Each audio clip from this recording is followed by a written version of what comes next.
Agora com você, o programa Tempo de Cantar, sob a direção do pastor Deiró de Andrade.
Meus irmãos, paz do Senhor, bem-vindos a mais um programa Tempo de Cantar. Um programa que é um oferecimento da ADSM, Assembleia de Deus, em São Mateus e produzido pela TV ADSM com muito carinho para você.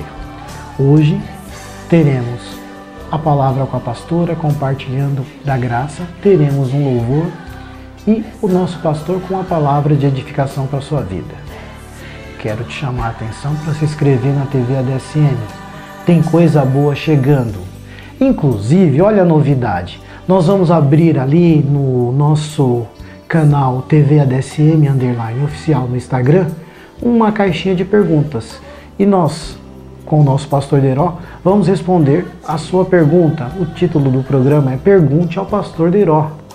Se você tem alguma dúvida bíblica, quer aprender um pouco mais de Deus, manda sua perguntinha lá. Nós vamos colocá-las por ordem de chegada. O nosso pastor vai responder e nós vamos colocar no ar para você dentro de alguns dias. Tenho certeza que vai edificar a sua vida. Outra coisa que eu não poderia deixar de falar é o Ministério de Fala Bem. Tem 3 irmãos fazendo aniversário. O Paulo Henrique, a semana passada, que eu esqueci de falar, dia 1º, da TV ADSM, que Deus te abençoe e te dê muitos anos de vida. A nossa irmã Tainá Trindade, feliz aniversário, que Deus te abençoe. E também a nossa irmã Edilane, que faz parte da TV ADSM. Recebam o nosso abraço, o nosso carinho, o nosso amor. O trabalho de vocês não tem sido em vão no Senhor. Vamos ouvir um louvor para que Deus toque ao nosso coração e abra a nossa mente para a palavra dele. E daqui a pouco eu volto para dar tchau para vocês e convidar você para outra coisa boa. Não saia da TV ADSM. Tem coisa boa chegando e eu tenho certeza que você vai amar. Não esqueça, Instagram, TV ADSM _oficial, manda sua pergunta ao Pergunte ao Pastor. Vamos ao louvor e daqui a pouco a gente volta. Que Deus abençoe vocês. Compartilhando da graça com a pastora Ana Suzy. A paz do Senhor Jesus, quero aqui compartilhar da graça do nosso Deus, que é a sua palavra.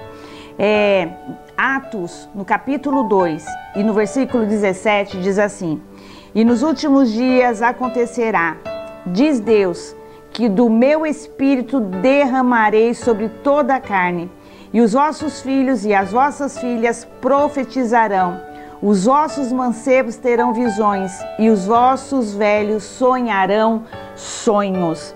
Quero dizer aqui 4 verdades sobre o derramamento do Espírito Santo.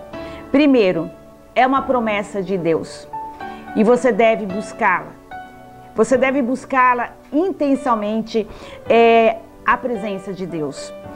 É uma necessidade. Estamos vivendo no tempo que o Espírito Santo tem se manifestado Deus tem feito coisas grandes e isso é uma necessidade desses últimos tempos. É uma prioridade com urgência de clamor. Se você esqueceu sobre o ministério da oração, volte a orar, pois o Espírito Santo de Deus vai se manifestar através do teu clamor. Ela traz resultados extraordinários. Aquele que tem o Espírito Santo de Deus tem alegria na alma, tem a vontade de servir a Deus e tem esperança que nós teremos a vida eterna. E por último, ele tem um testemunho audacioso. Aquele que tem a presença do Espírito Santo tem testemunho para contar. Testemunhos maravilhosos, extraordinários de coisas que só Deus pode fazer.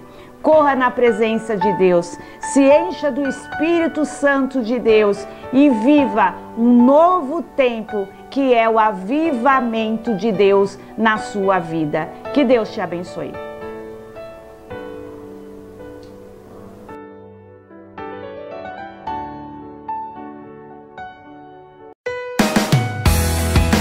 Contribua com os projetos da ADSM. Chave Pix, tesouraria.adsm@gmail.com. Aparecem as flores no campo. O tempo de cantar chegou.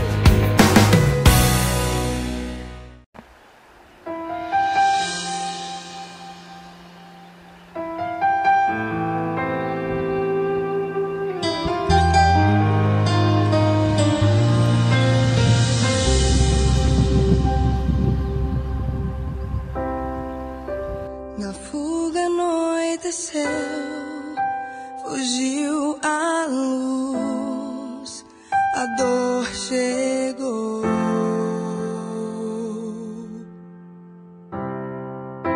É grande escuridão e a minha força e medo se tornou.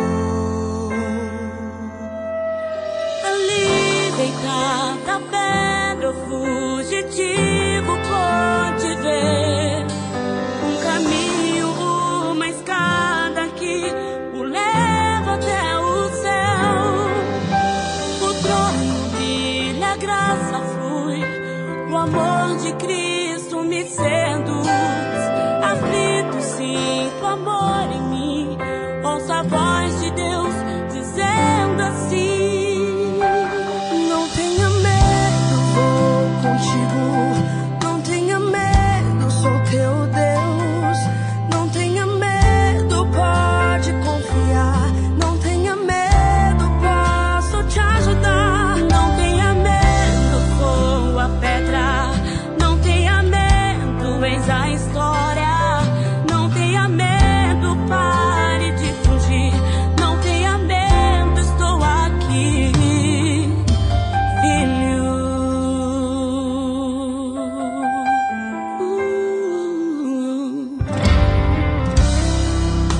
Descanso pra minha alma, meu coração almeja alcançar.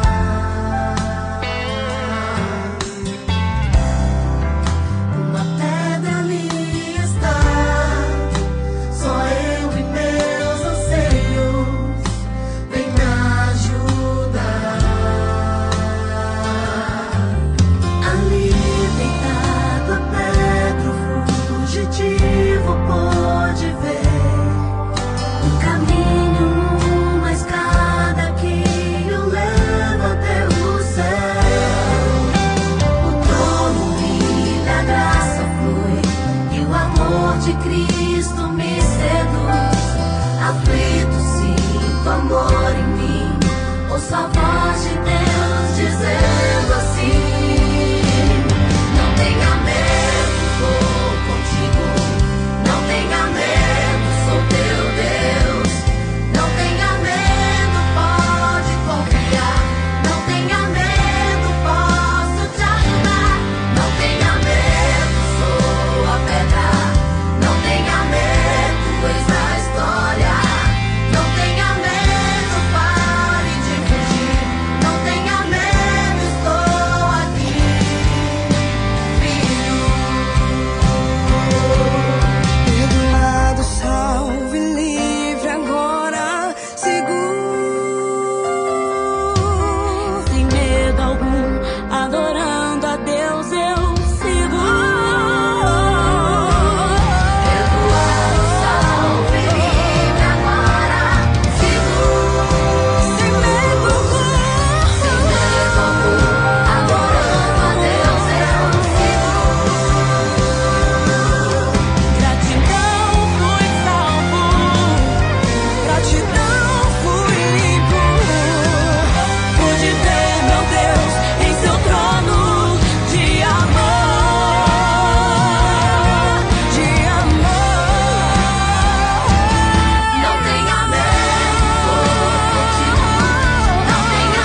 Provérbios capítulo 12, verso 15. Aliás, vamos ler do 1 até o 28, mas nós vamos nos deter no 15, ok? De 1 a 28, vocês dão conta? Que amém murcho, gente. Vocês dão conta?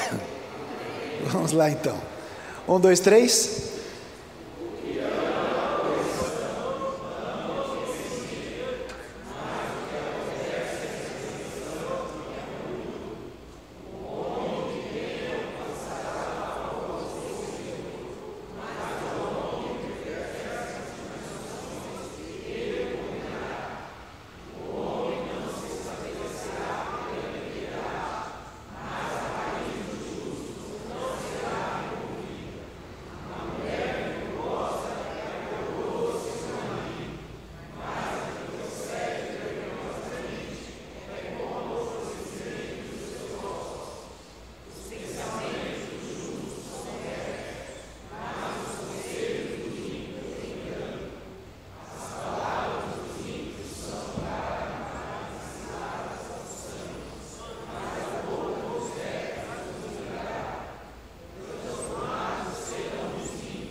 Amém.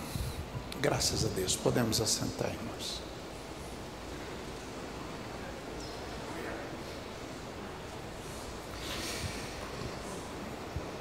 O nosso comportamento pessoal revela aquilo que nós somos. O nosso comportamento revela o que nós somos. E por isso é interessante, inteligente buscar sabedoria, e buscar essa sabedoria em Deus, na palavra de Deus, para que a gente viva melhor. A sabedoria muda o nosso comportamento. Por exemplo, a Bíblia diz que aquele que é guiado pelo Espírito é esse que é de Deus. Então a gente precisa pensar que alguém guiado pelo Espírito manifesta os frutos, ou o fruto do Espírito.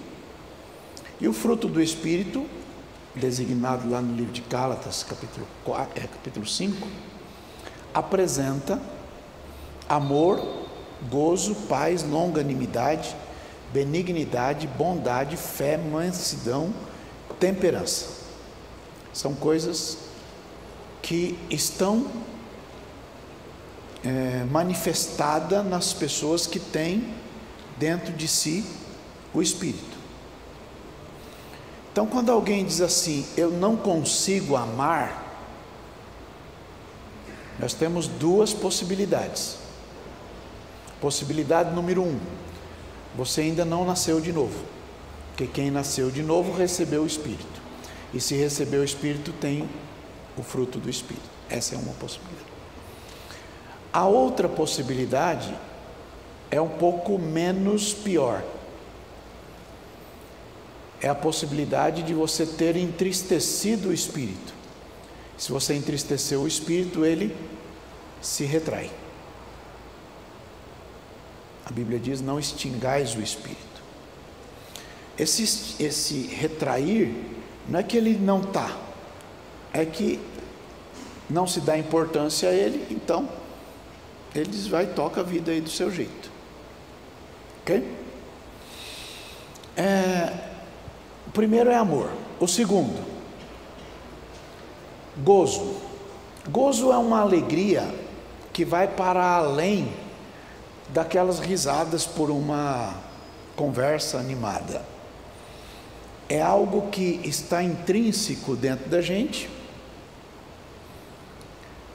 mesmo nos momentos que parece que a tormenta chegou, né? O outro é paz. Paz não é a ausência das adversidades, é um tipo de comportamento no meio dela. A outra é paciência, uma longanimidade estendida, uma paciência estendida, a longanimidade, né? A outra é benignidade, é ter dentro de si a vontade de fazer o bem, é sentir desejo de fazer o bem. A outra é bondade, que vai um pouco mais além, que é, apesar de não merecer, o nosso comportamento não pode estar fundamentado no jeito que o outro vive. Nós não podemos dar bom dia para alguém só porque alguém dá bom dia para a gente. Aliás, Jesus falou isso. Você não pode saudar só quem te saúda.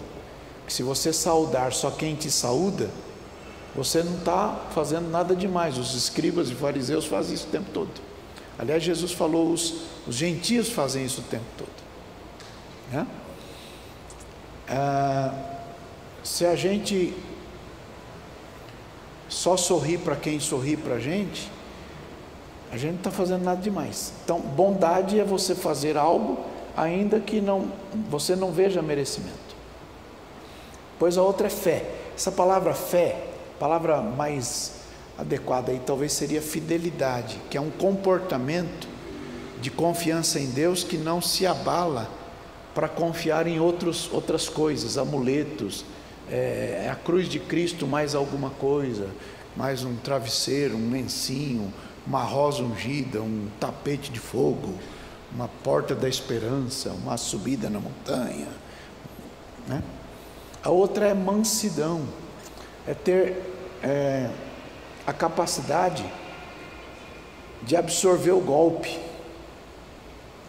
né?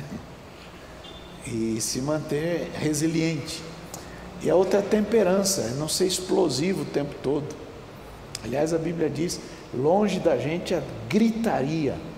Tem ambientes que é uma gritaria doida, né? É marido que grita com a mulher que grita com o marido, é uma coisa maluca. O que a Bíblia está dizendo é, se a gente tem o Espírito Santo, a gente tem que ter o fruto do Espírito Santo dentro da gente, tá certo? É automático? Não, a gente nasce de novo e ele vai forjando na gente dia a dia. O Evangelho não existe para nos melhorar, o Evangelho existe para nos transformar. É diferente, entende? Nós não somos chamados a ficar melhores, nós somos chamados a ficarmos transformados. Está claro aí, gente? Ok. Então, de volta aqui. A sabedoria muda o nosso comportamento. Sem sabedoria a gente erra muito, e todos os nossos erros geram consequências importantes. Expressar-se bem com palavras bonitas, por exemplo, não revela sabedoria de ninguém, mas o comportamento no dia a dia, as atitudes, isto revela muito da pessoa. A Bíblia, por exemplo, falando de comportamento, nos chama a atenção para conselhos. E esse texto que a gente leu está recheado de conselhos. E quando a gente chega no verso 15, diz que o caminho do tolo, do bobão, é reto aos seus próprios olhos, mas aquele que dá ouvido a um conselho, esse é sábio. Então pensem comigo, conselho é bom ou é ruim? Quem já ouviu a expressão, se conselho fosse bom? Ninguém dava, vendia. Mas esta expressão não é adequada. Aliás, a Bíblia diz que na multidão de conselheiros não falta sabedoria. A gente só precisa ter cabeça no lugar para não ficar ouvindo conselho de quem tem um comportamento inadequado. Ok? Cuidado com doutrinas de internet, por exemplo, né? A Bíblia apresenta a descendência de Abraão. Abraão, ele se casou com Sara. Desse casamento com Sara, ele teve um filho chamado Isaac. Mas ele teve, antes de nascer o Isaac, um outro filho, com uma moça chamada Agar. Agar era uma escrava, uma serva, que tinha sido agregada a ele quando ele viajou para o Egito. Ele saiu do Egito com ela. Foi um presente do faraó. Ele teve um filho com ela, é o Ismael. Só que quando a Sara morreu, o Abraão casou de novo. Casou com uma mulher chamada Quetura. Essa mulher chamada Quetura deu a Abraão 6 filhos. 6 filhos. Zinrã, Joksã, Medã, Midian, Isbaque e Sua. Esses são os filhos que Deus deu para Abraão do ventre de uma mulher chamada Quetura. Aquele homem que quase 100 anos não podia gerar nenhum, depois que a Sara morreu, gerou mais 6. Então, o Senhor renova sempre. No meio deste grupo tem um chamado Midian, está vendo? Volta lá, meu filho. Midian. Está vendo? Midian se tornou uma aldeia, se tornou um povoado, se tornou um grupo de pessoas importantes. O tempo passou e dessa região de Midian nasceu um homem chamado Reuel. Reuel. Esse homem chamado Reuel também é chamado na Bíblia por outro nome, Jetro. Jetro. Jetro se tornou sogro de Moisés. Moisés, quando saiu do Egito fugido, porque a turma queria matá-lo, ele foi para Midian. E em Midian, ele acabou se casando com a filha do sacerdote de Midian, que era o Jetro. Jetro era sacerdote de Deus. Não era sacerdote do Satanás, era sacerdote de Deus. Entenderam bem? E este homem, chamado Jetro, se tornou muito importante no contexto bíblico, por conta disso que a gente acabou de ler em Provérbios 12, por conta dos seus conselhos. Entenderam bem? Sim ou não? Sim. Naquela jornada de Israel saindo do Egito para Canaã, o sogro de Moisés deixou um legado significativo de ensinos que contribuíram para a organização do povo de Israel como nação.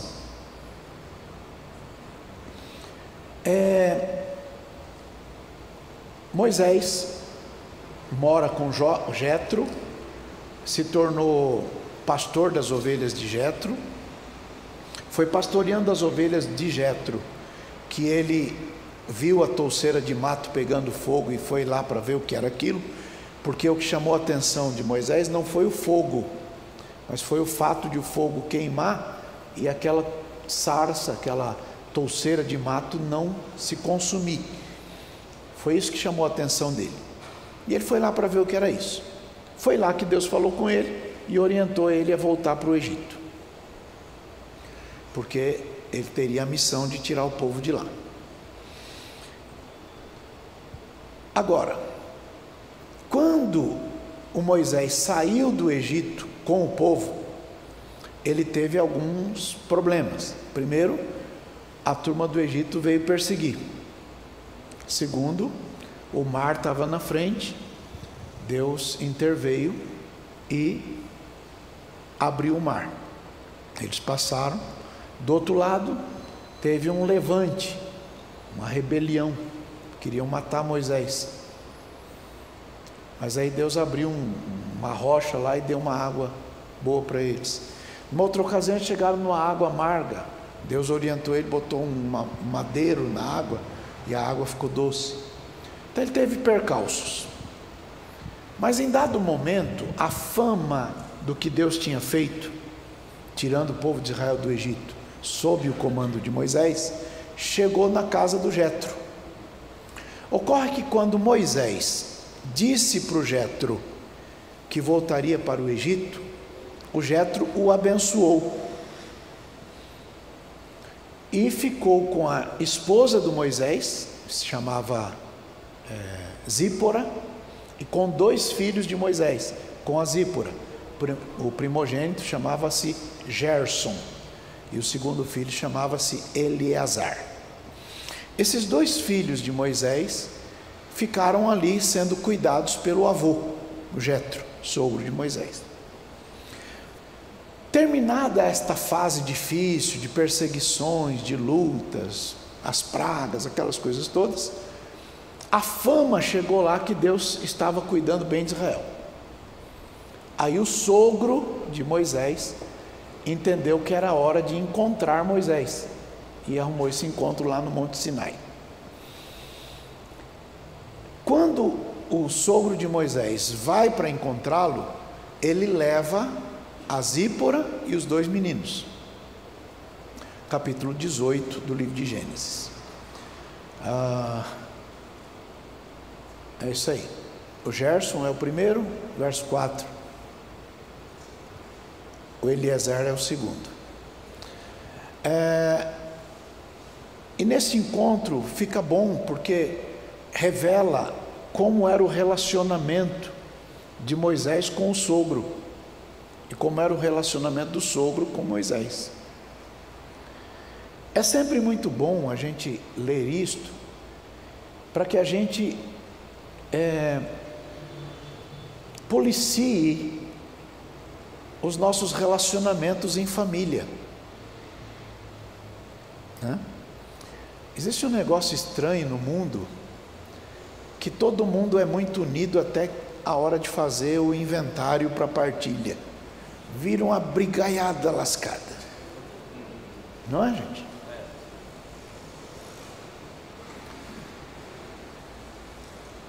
A gente precisa pensar que a gente precisa nos blindar para que a gente tenha um relacionamento saudável, inteligente, que não seja fundamentado em coisas, porque as coisas passam. Caixão não tem gaveta. Então guardem isso, que é importante, tá certo? Bom, o relacionamento é bom. Fizeram lá um momento importante, e nesse capítulo 18 você descobre que Jetro era um sacerdote de Deus, porque o Jetro fez um holocausto para o Deus de Israel. E quando ele fez o holocausto para o Deus de Israel, ele alegrou muito aquele povo todo. E veio para ali, para aquele momento solene, o Arão e a turma lá do sacerdócio todo. Ficou bonito. É muito bom quando a gente tem relacionamentos bons em família. Que um irmão, quando encontra outro irmão, não tem pedra na mão, tem abraço, tem sorriso, tem alegria, tem festa. Mas às vezes, por conta de uma coisa à toa, se quebra esse laço de família. Isso não é uma boa ideia. Há pessoas que têm 3, 4 anos que não falam com outro irmão. Não sei como é que consegue. Todo mundo tem um telefone na mão, mas não fala com o irmão. Tempo desse aqui na igreja, o pastor Jurandir vai lembrar, tinha uma pessoa que tinha 30 e poucos anos que não falava com o irmão. 36, não lembro agora. 36, 38. Aí Jesus salvou. Quando Jesus salvou, lembra que começa a aparecer os frutos do Espírito? A pessoa nasce de novo. Quando a pessoa nasce de novo, começa a desejar corrigir os rumos da vida. E aí Deus achou um jeito de unir. E foi bonito de ver. Um morava no Nordeste, parece. Por quê? Porque as coisas vão se encaixando, vão se ajustando. Sempre é bom que os irmãos vivam em união. Ó, quão bom e quão suave é que os irmãos vivam em união. E quando está falando de irmãos ali, não está falando de irmão de igreja, não. É irmão de nação, irmão de família, né? Vivam em união. Só que tem gente que pensa que é união, que abraça e bota a unha nas costas. Não é isso. Agora alguém diz assim, mas ele não fala comigo, por que eu vou falar com ele? Pois é, Jesus falou isso. Se você só saudar quem te saúda, o que você está fazendo demais? Os gentios fazem isso o tempo todo. Por isso, se a nossa justiça não exceder, não ultrapassar, não ir além da justiça dos fariseus e dos escribas, de modo nenhum entraremos no reino do céu. Quem falou isso é o dono do céu, que é Jesus. Então, a gente não tem que fazer só porque o outro faz ou deixa de fazer. Tem que fazer por causa da gente.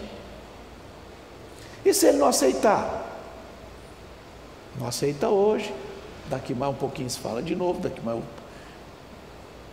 Porque o quanto estiver em você, a Bíblia diz assim, o quanto estiver em você, tenha paz com todos. Todos.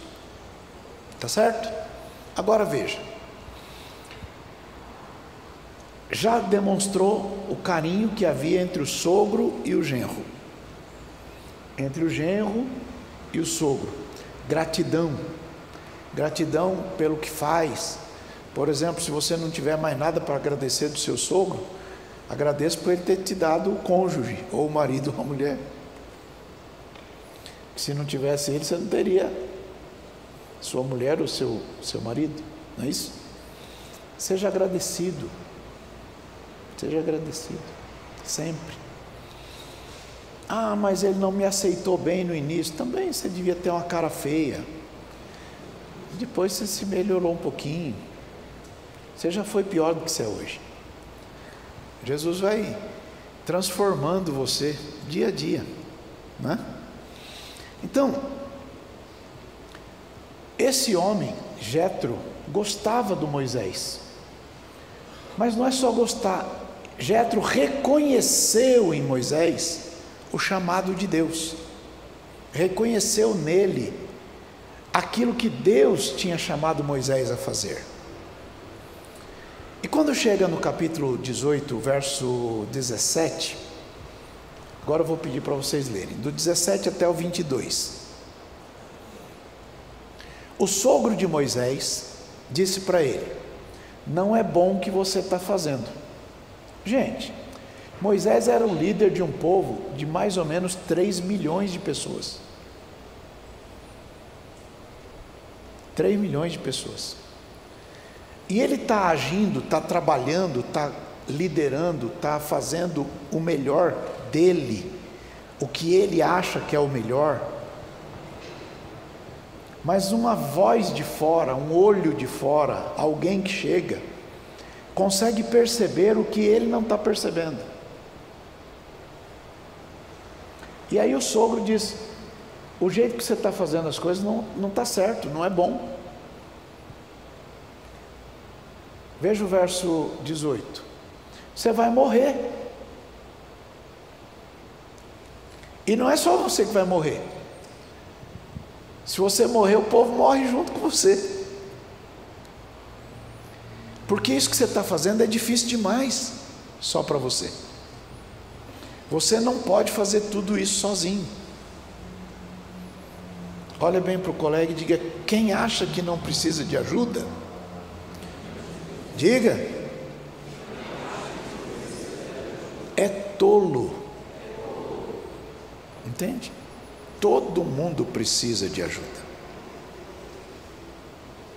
Não há ninguém que não precise de ajuda. Às vezes a pessoa é um gigante, guerreiro, um lutador, mas chega uma fase na vida que a doença chega e tem que ter alguém para botar comida na boca. Maguila passou isso. Um homem importante, guerreiro, trabalhador, como é que chama? Boxeador. Chegou a doença. Todo mundo precisa de ajuda. E se a gente ficar achando que a gente pode viver sem ajuda, a gente vai ter problema. Quando eu era recém-casado, tinha uns 4 anos de casado, nasceu a minha primeira filha, Carol. Carol nasceu depois de 4 anos de meu casamento. E eu tinha um Escort, aquele carro Escort. Aí eu saí do meu trabalho e fui para a igreja. Saí da igreja, fui ao supermercado Carrefour, ficava ali na região do Alphaville, e comprei um monte de coisa, que era o horário que a gente tinha para ir no mercado, era à noite. Era o horário que a gente tinha, às vezes até hoje. Às vezes eu vou no mercado 1h da manhã, que aí ninguém me vê.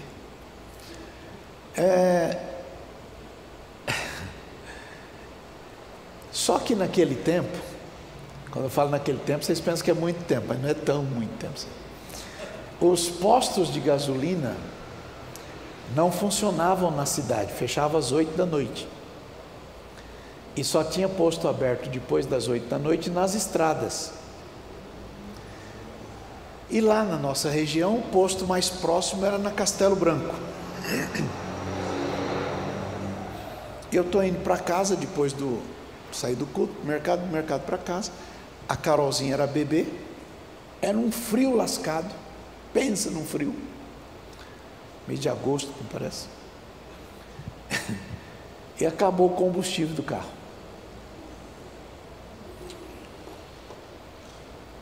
Num lugar estranho, escuro, porque era o nosso caminho para ir para a nossa casa. E eu fiquei ali num dilema: se eu saio e deixo a Suzy com a bebê, é perigoso. Ela não vai nem pensar em sair, perigoso.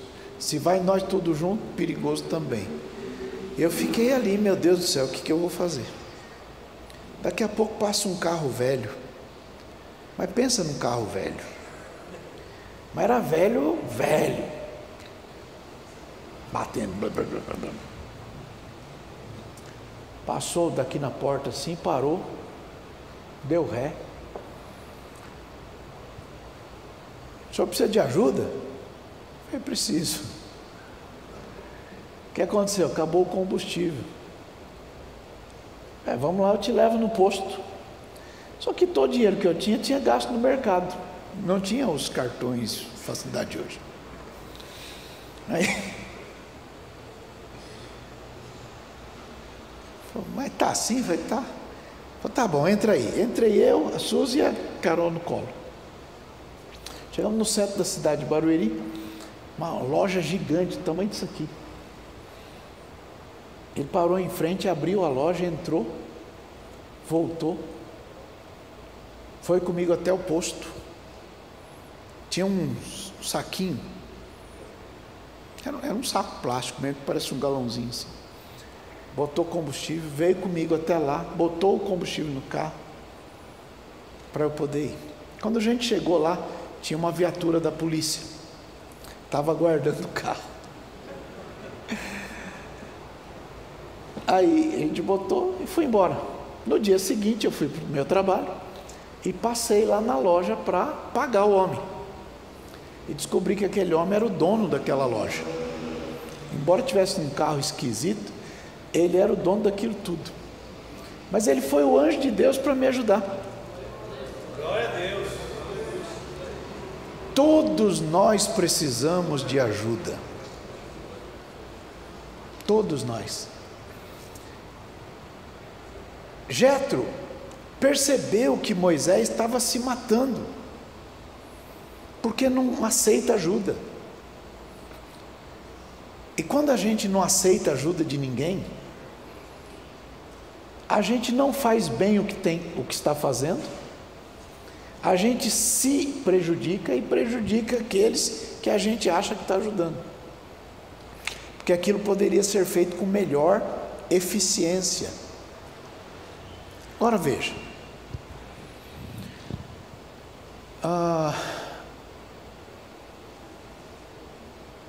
um senhor conversando, ele é dono de acho que 12 ou 13 essas lojas de cuida de animal, pet shop, e em todos os pet shops tem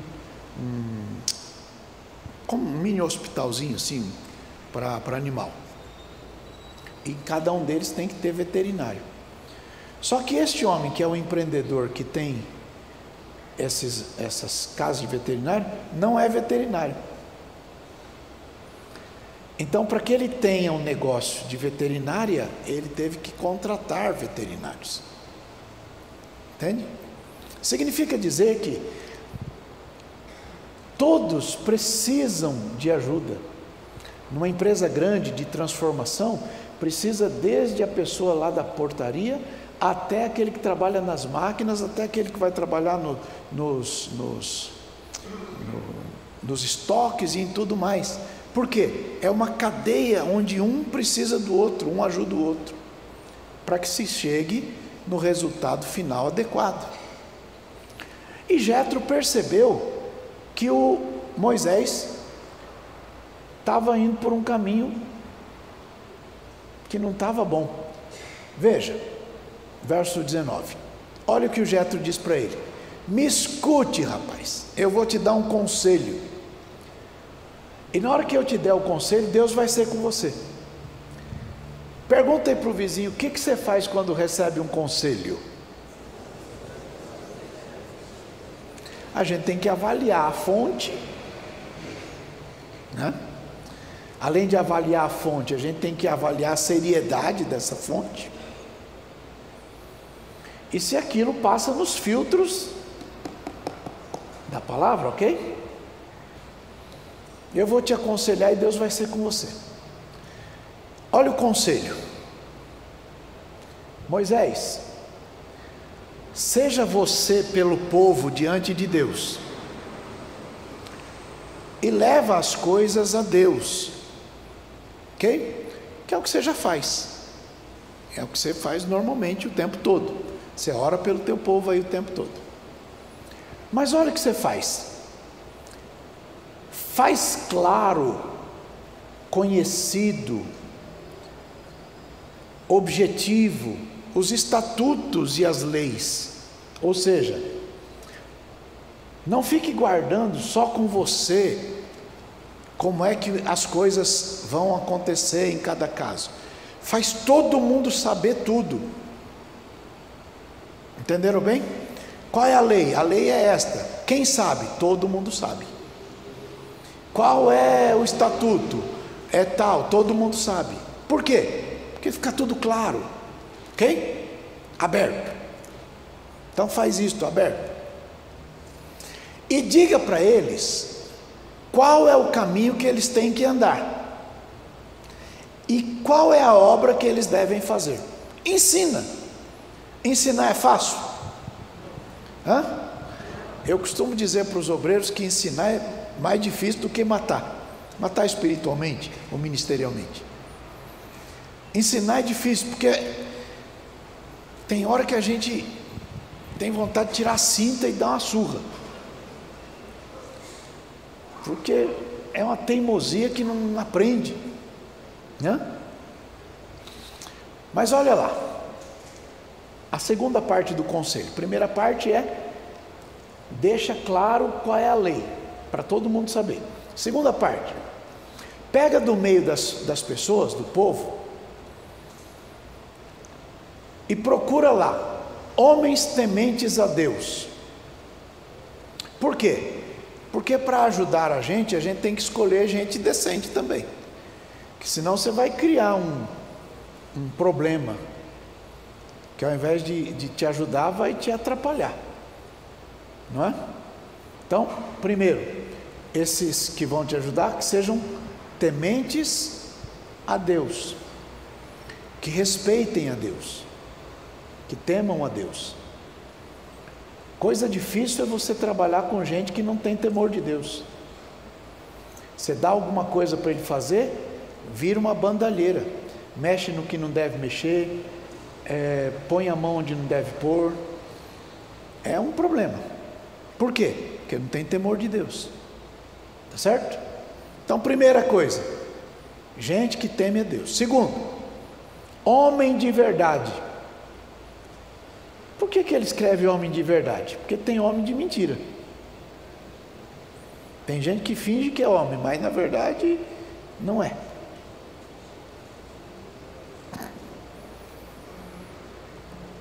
Nesse sentido que vocês pensaram também. Pega aquele rapazinho que fica arrumando muita sobrancelha, para arrumar mais a sobrancelha do que a mulher dele. Dá uma olhada nisso.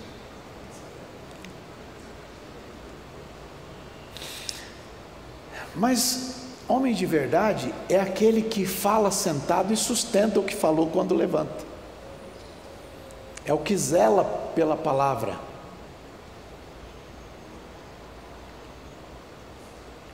Um homem de verdade sabe como tratar as coisas com honra, sabe o que é honra, né? Homem de verdade.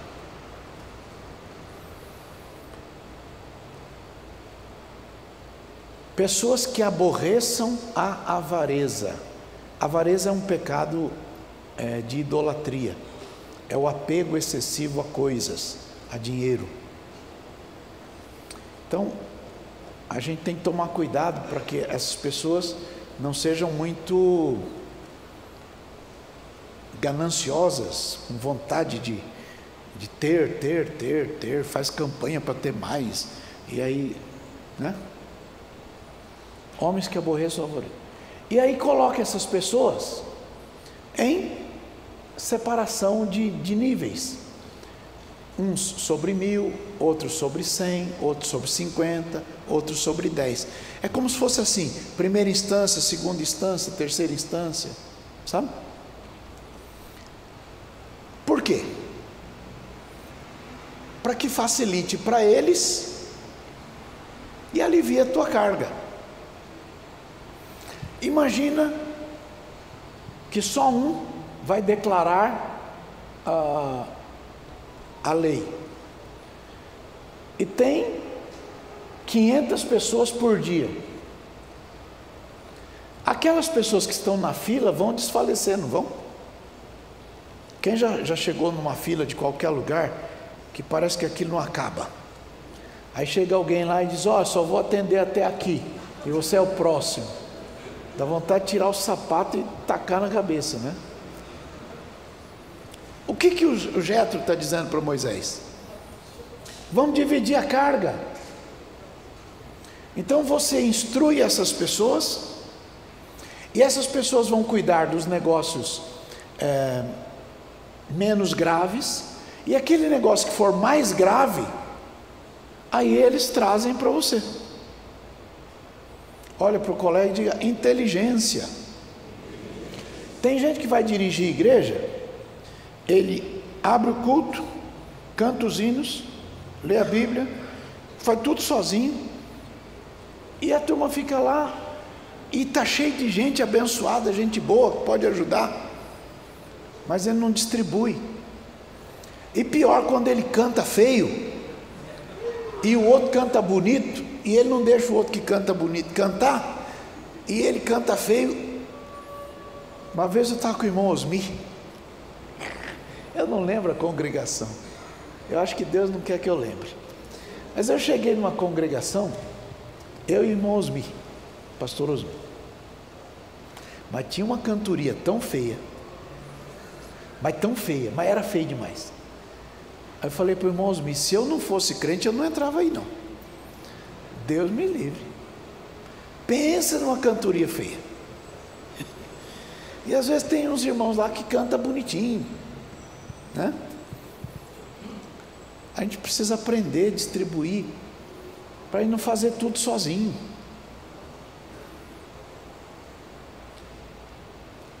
As questões de maior peso, maior gravidade, traz. Agora as outras questões menores, distribui. Quando você lê essa história dos homens, o que é que vem na sua cabeça? São os dirigentes das congregações que trabalham ao lado do pastor. Tem o pastor da igreja. O que é a igreja? A igreja é a composição da sede mais as congregações. Toda essa somatória é a igreja. Então essa somatória que é a igreja tem um pastor, que é o pastor da igreja. E em cada uma das unidades que é a congregação tem um pastor na igreja, que é o auxiliar do pastor da igreja. Homens de verdade, tementes a Deus, que aborrecem a avareza. Tem que ser assim o dirigente da congregação. Tá certo? Por quê? Porque ele está lá servindo, representando aquele que Deus colocou para ser o pastor da igreja, seja ele quem for. Aí, aquelas questões menores lá na congregação, ele está apto para cuidar lá, ele está preparado para aquilo. Ele é um homem temente a Deus, ele é um homem de verdade, ele é um homem que aborrece a avareza, ele está pronto para aquilo. Agora, há questões que fogem da alçada dele, aí ele vem e traz para o pastor da igreja. Entenderam bem? É assim que funciona. Quando Moisés vai dizer para o povo o que ele já fez, está lá no livro de Deuteronômio, capítulo 1, verso 9, acresce nessa lista aí: no mesmo tempo eu vos falei dizendo, eu sozinho não consigo fazer tudo. Então, Deus já tem multiplicado vocês, e hoje vocês são em multidão como as estrelas do céu. O Senhor Deus de vossos pais faça vocês crescerem ainda mais 1000 vezes do que vocês já são, e vos abençoe como Ele tem falado. Aí ele pergunta: como é que eu vou suportar isso sozinho? Gente, eu tenho saudade de quando eu dirigia a congregação. Eu não nasci pastor de igreja, eu era dirigente de congregação. Então, uma congregação com 250, 300 membros, eu ia na casa de todo mundo, eu sabia onde morava todo mundo, eu conhecia todo mundo, eu abraçava todo mundo.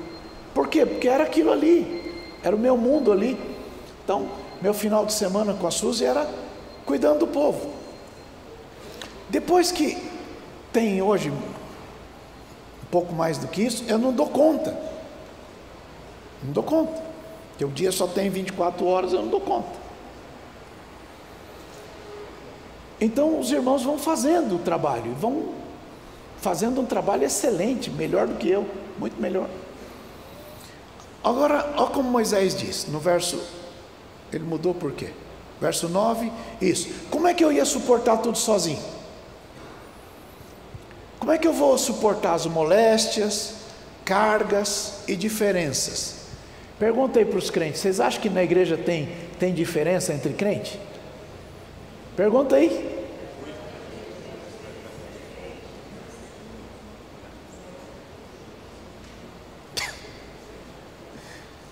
Tem gente que na época de política nem paz do Senhor dá mais para o outro, porque um pensa de um jeito, outro pensa do outro, vira um furdúncio.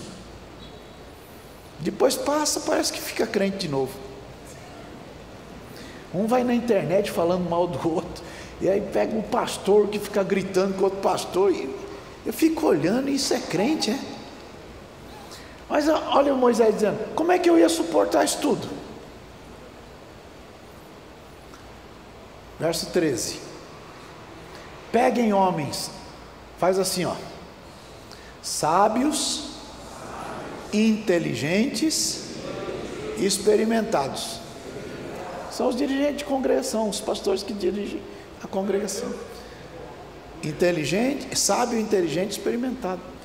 Já passaram alguns apertos. A Bíblia diz que o obreiro ele precisa ser provado para ser aprovado. O meu bisavô chamava Maximiano Ribeiro. Ele aceitou Jesus em 1949. Foi batizado no Rio Tietê. E aí ele era o porteiro da igreja. Pensa num porteiro bravo. Naquele tempo, o porteiro tinha que olhar para os crentes no culto de doutrina, no culto de oração, só podia entrar membros em comunhão. E na Santa Ceia tinha que mostrar o cartão de membro. Pastor Davi é desse tempo aí. É isso aí. Então, ele era rígido. Ele era menino e ele era o porteiro da igreja. Só que ele não era diácono, ele era porteiro, mas ele era, a gente chamava de cooperador. Aí o pastor Ataíde, que era o presidente da igreja, pastor da igreja, recebeu uma indicação para consagrar meu bisavô como diácono. Aí o pastor Ataíde diz assim, mas para consagrar tem que ser provado. Aí o meu bisavô olhou para ele e falou assim, eu já fui provado e reprovado.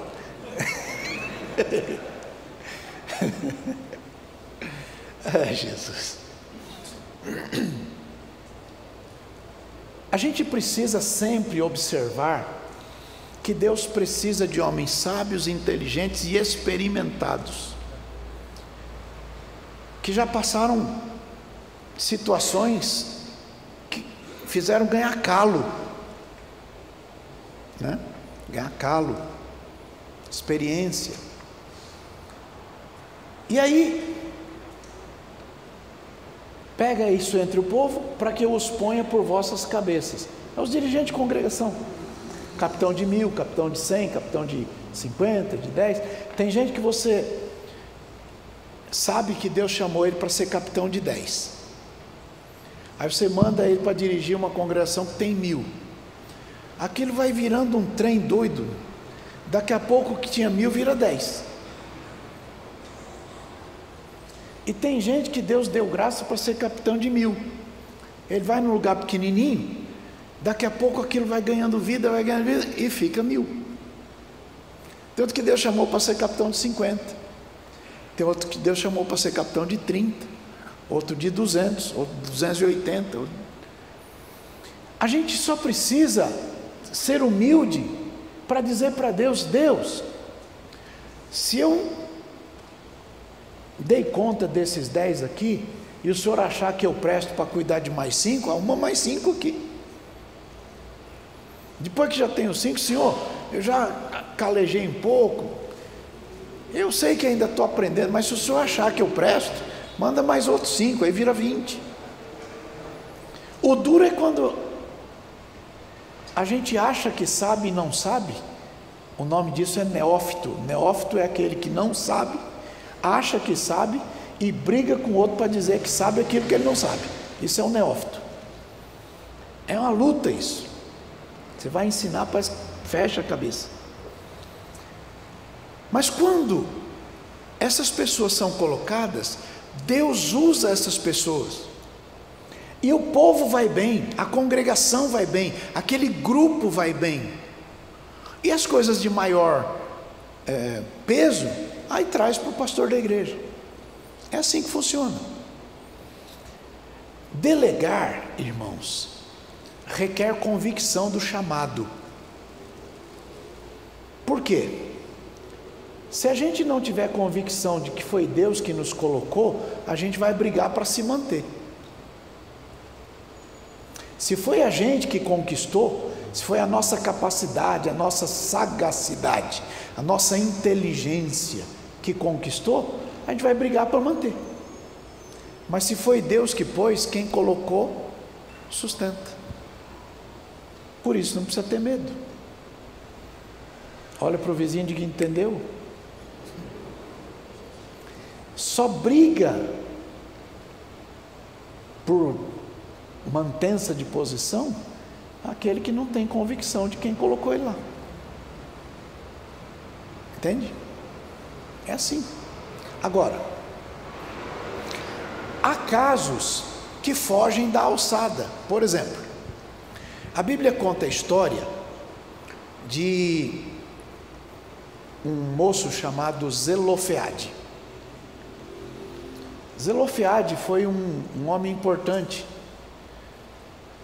E naquela rebelião de Coré, o Zelofeade ficou do lado honesto, sério, justo. Não participou da rebelião. Só que este Zelofeade não gerou filho homem, só gerou filha. E a lei, que todo mundo conhecia, dizia que quando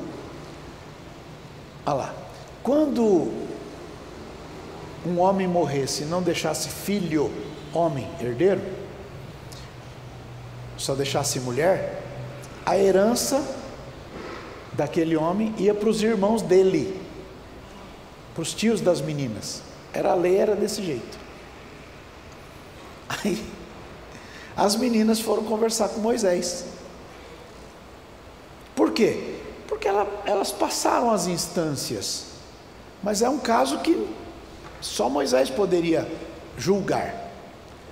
Aí elas falaram com Moisés e disseram assim, ó, volta uns versos aí. Mais um. Mais outro. Mais outro.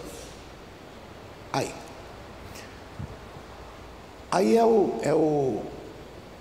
a linhagem desse Zelofeade. E ali tem as meninas, os nomes das meninas. Você que vai ter neném daqui a pouco, que é nome bonito para suas filhas, olha lá. Macla, Noa, Hogla, Milca e Tirza. Os nomes bonitos, né? Essas eram as meninas filhas do Zelofeade. Elas foram conversar com Moisés e disseram para ele assim: o pai morreu lá no deserto e ele não estava entre a congregação dos que se congregaram contra o Senhor na congregação de Coré, mas ele morreu no seu próprio pecado e ele não teve filhos. Por que vai tirar dele, do nosso pai, da nossa família, o nome dele? Porquanto ele não teve filhos. Dê a possessão para a gente. As meninas estão dizendo isso. A lei dizia que não podia. A lei dizia que tinha que passar para os irmãos dele. Olha o que acontece. Moisés levou a sua causa para quem? Para o Senhor. Por quê? Tem coisa que nem o Moisés resolve sozinho. Ele vai falar com Deus. Quando ele falou com Deus, Deus respondeu. E olha o que Deus disse: as meninas têm razão. Gente, quem fez a lei? A lei é de quem? De Deus. Mas o pedido das meninas fez Deus mudar a lei que ele mesmo tinha feito. É a primeira vez na história que Deus mudou a lei que ele fez. Deus mudou a lei por causa de um pedido. O pai era um homem sério, honesto, decente, morreu. A lei dizia uma coisa, as meninas vão conversar com Moisés, Moisés vai lá e fala com Deus, e Deus responde. Como é que é a resposta de Deus?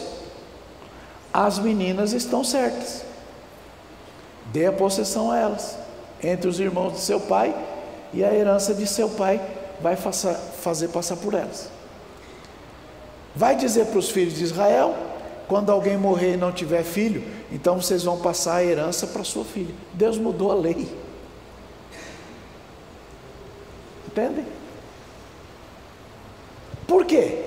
Porque era um caso de grande monta, era um caso de grande repercussão.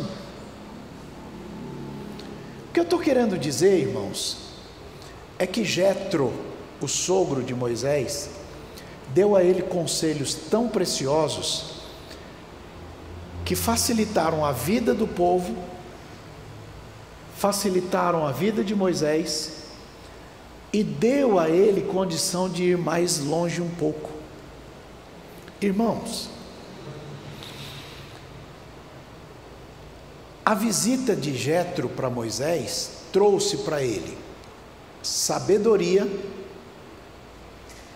experiência e capacidade de organização. Então diga aí: sabedoria, experiência, capacidade de organização. Moisés seguiu o conselho, como vocês leram lá. Quando Moisés seguiu o conselho, isto virou uma bênção, porque as questões mais profundas ele tinha tempo para examinar, e as questões menos profundas tinha gente habilitada, preparada para cuidar. Jetro foi um homem inspirador, influenciando a ponto de gerar impactos positivos no mundo judiciário de Israel. Entendem? Um dos principais ensinamentos de Jetro para Moisés foi a importância de delegar. Delegar e distribuir tarefa a gente séria, decente, correta. E depois essas pessoas prestam conta. Se você tiver alguém que não presta conta, ele não é digno de estar lá. Então, Jetro também ensinou a importância de estabelecer um sistema de justiça onde as pessoas todas conhecessem a lei, mas os anciãos declaravam as sentenças de acordo com aquela lei. Ou seja, as deliberações que eram trazidas fluíam, não tinha uma justiça parada como nós temos hoje. Não havia atropelos. Se o tribunal é para tal grau de recurso, é para aquilo, não é para outros. Entende? Jetro também ensinou a Moisés a ouvir conselhos. Ouvir conselhos. Quando a gente lê isto, a gente percebe como Deus usou esse homem para dar conselhos que encorajam, e que encorajam a ouvir. Tem muita coisa que a gente perde porque não ouve. Minha mãe diz que quem não escuta conselho, escuta coitado. Minha mãe diz isso sempre. Quem não escuta conselho, escuta coitado. Os conselhos dados por Deus através de pessoas assim são maravilhosos, portentosos, e faz a gente viver melhor e mais. Quando você lê o Provérbios capítulo 12, você vê uma série de conselhos, e se nós observarmos cada um deles e pedirmos ao Espírito Santo que está em nós para ele nos ajudar, nós vamos ter o fruto do Espírito Santo visto na nossa vida. A nossa vida será mais leve em família, mais leve em todos os sentidos. Aqui há um grupo de conselhos de comportamento, um grupo de conselhos sobre sentimentos, um grupo de conselhos sobre família e um grupo de conselhos sobre vícios. Estão todos aí. E isto nos faz concluir que as perguntas apresentadas em forma de conselhos é para nos chamar a pensar. E se a gente abrir o coração para pensar, nós vamos viver melhor, viver mais, viver bem. E tanto a gente como aquelas pessoas que nos cercam serão abençoados. Por quê? Porque a sabedoria nos chama a aprender cada vez mais e, aprendendo, crescer cada vez mais com os grandiosos conselhos que vêm da parte de Deus. Amém, pessoal? Amém. Conheça mais da ADSM através dos canais no YouTube, TV ADSM, no Instagram, @ADSM_oficial e no Facebook, facebook.com/ADSMoficial. Estamos de volta. Olha só, depois dessa palavra abençoada, e eu tenho certeza que ela edificou a sua vida, eu queria te fazer um convite muito especial. Se inscreva na TV ADSM, principalmente porque tem muita coisa boa. A semana que passou, dia 5, quarta-feira, encerrou o Congresso da Almadesma. Todos os links estão no canal. Divulgue, tenho certeza que a palavra vai fazer efeito no seu coração. Tem mais uma coisa boa, falar de uma coisa especial. Dia 8 de março foi Dia Internacional das Mulheres, então receba o nosso abraço, mulheres do campo, pastora Ana Souza e Andresa, todas as meninas da TV ADSM que são especiais. Olha, Deus colocou vocês no mundo para enfeitá-lo. Tem mais uma coisa, quarta-feira tem a doutrina, culto de doutrina, lugar de pensar. Eu quero que você tenha uma semana abençoada debaixo das mãos do eterno Deus. Eu quero que Deus te conduza, que tudo que você for fazer, seja Ele o primeiro e o último na sua vida. Que que não haja espaço para outra coisa senão a vontade de Deus. Louvar a Deus pela vida do nosso pastor Deiró e da nossa pastora Ana Suzy, que tem confiado a mim, a TV ADSM e aquela grande equipe esse trabalho especial. Lembre-se, a TV ADSM é feita especialmente para você que está aí no seu trabalho, na sua casa, seja lá onde você estiver. Tem dia que não está tão bom, você pode estar no hospital, mas até aí a TV ADSM foi feita para você. Que Deus te abençoe, semana abençoada e até segunda-feira com mais um programa Tempo de Cantar. Deus abençoe a sua vida.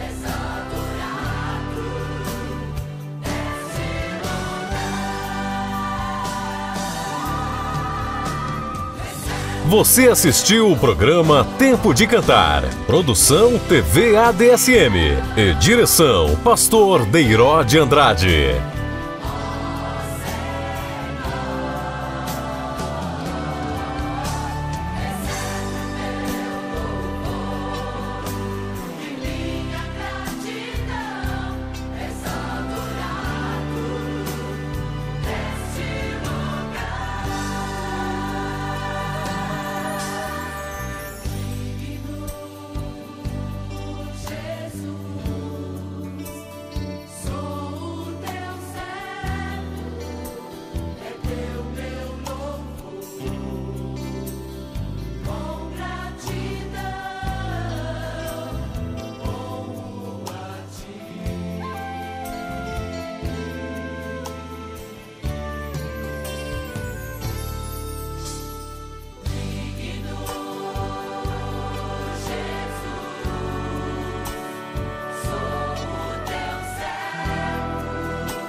Minha gratidão, tu és digno.